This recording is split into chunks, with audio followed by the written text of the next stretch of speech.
সবাইকে আদাব, মুসলমান ভাইদেরকে আসসালামু আলাইকুম।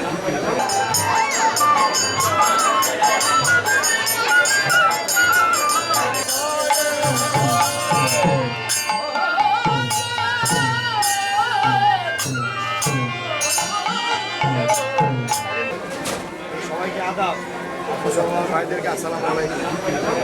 আপনাদের উৎসবের ব্যাঘাত করতেছে, আমি দুঃখিত। আসছি, আপনারা দাওয়াত দিচ্ছেন, এই জন্য আমি সবাইকে ধন্যবাদ জানাই। আমার উপজেলা বিএনপি সহ অনেক নেতৃবৃন্দরা আসছে। আপনাদের এই উৎসবে আমরা দেখে আসলাম। প্রশাসনের পক্ষ থেকে সকলেই ব্যাপারে সজাগ, আমরা সবাই আপনাদের সাথে আছি।